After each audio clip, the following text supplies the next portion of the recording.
We're back. For this week's Think Tank Central, we're focusing on the U.S.-Russian attempts to de-escalate fighting in Syria. With me in the studio is Chuck Freilich, a former Israeli Deputy National Security Advisor who is Senior Fellow at Harvard's Belfer Center.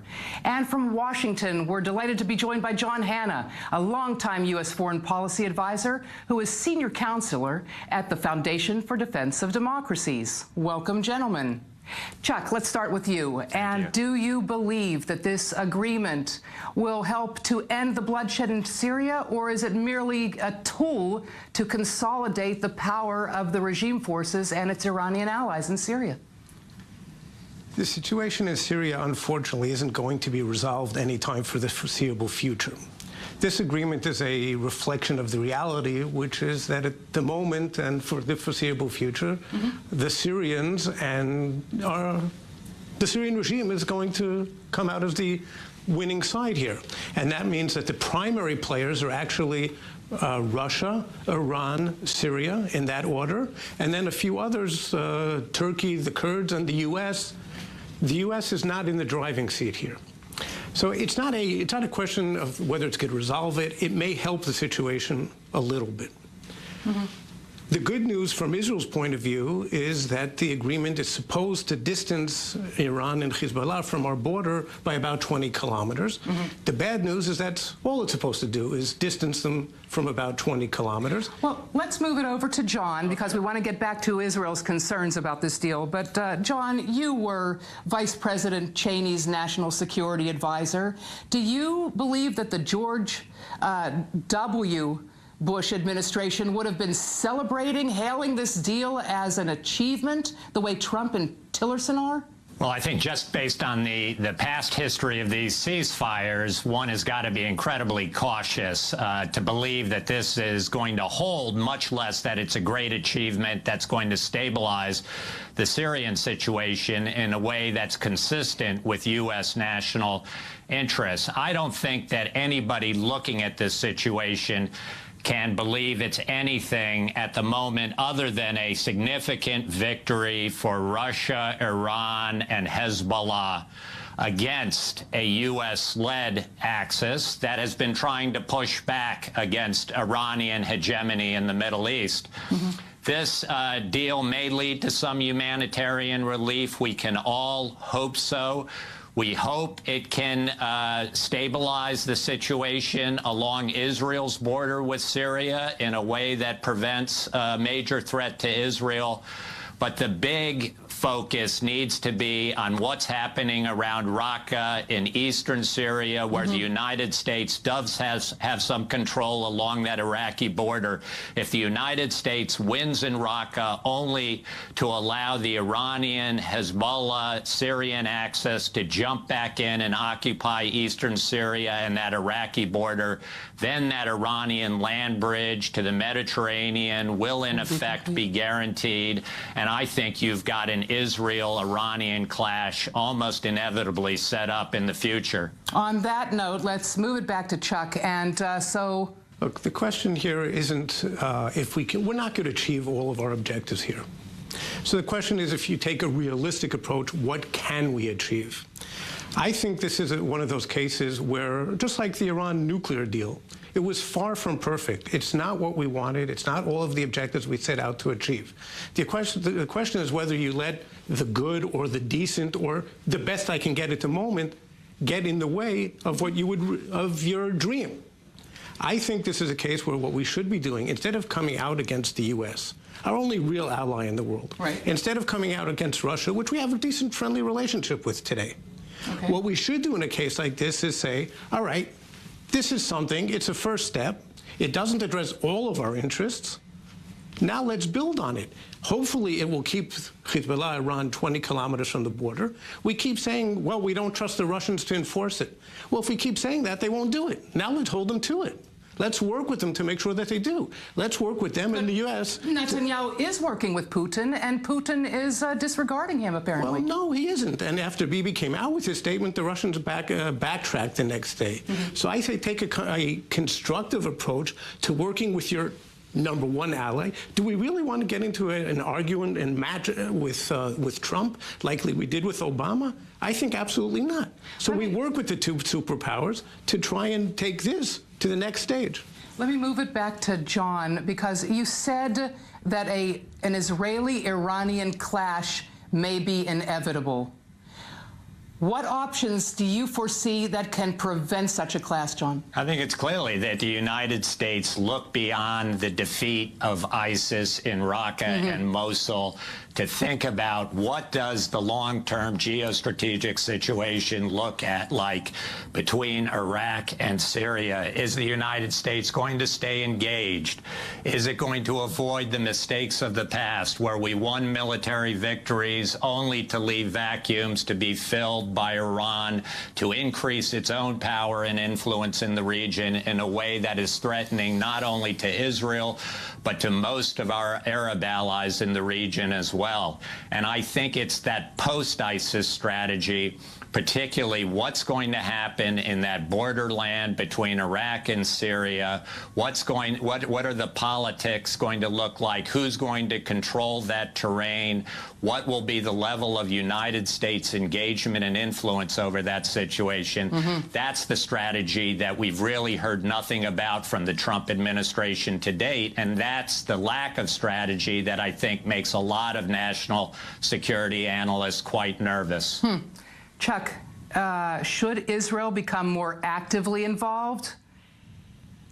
Well, again, I say we have to work together as closely as we can together, first of all, with the United States to shape the future strategy, exactly as John was saying. And we have to work with the Russians and anyone else we can. I would like to point out something, maybe cause your viewers to lose a few nights' sleep. Okay, we're braced. Imagine if we were in this current situation, in a situation in which the Iran deal had not been signed, and Iran had gone nuclear in the meantime, which it could have done in the 2 years since the signing. Now, there's a nightmare scenario. The problem at the time, to my way of thinking, was overkill on our part, overshoot. We tried to achieve more than we could. I think the Prime Minister may be making the same mistake once again. So let's take what we have, build on it, and try and achieve that long-term strategy that John is talking about. Interesting. John, very, very quickly, so post-ISIS, do you envision, would you recommend boots on the ground for stabilizing operations? Well, we've got boots on the ground currently that is helping achieve this victory over ISIS, at least 5,000 troops or so in Iraq, and perhaps something like close to 1,000 now on the ground in eastern Syria. So I would recommend that we look at that kind of force, not drawing it down, not evacuating that ground that we've helped win prematurely until we are engaged, use it as leverage in any kind of political settlement to make sure that American interests and the interests of our allies in the region are adequately addressed, and that we do not simply leave a free ground for Iran, Iranian-backed militias, Hezbollah, and the Assad regime to fill that space in ways that we know are not going to be good for the United States nor for our allies in the region. John Hanna, Chuck Freilich, thank you so much.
Analyst Tara Muller is joining us, former National Security Advisor to Vice President Dick Cheney. John Hanna. John, what do you make of the dust-up on this? The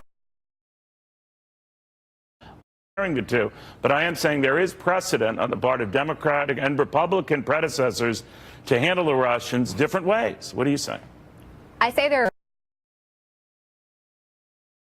issues here. Let's assume no substance was discussed. We don't know that. And the reason we don't know that is because there was no American aid present. There was no other government official present. We didn't have an English translator there on the Trump side of the equation. So we don't know what was said. But how do they do that at a different?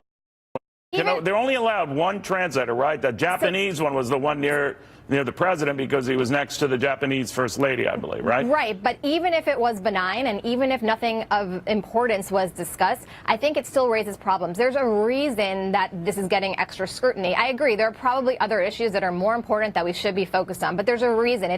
We're not in a period of normal times. The administration is under investigation, its aides, its associates, for collusion with Russia. There's been a meeting in the past week that is being looked at very closely because of misleading information about the contents of that meeting. So they're not to see each other, John? Are they not to even talk to each other or keep it very limited?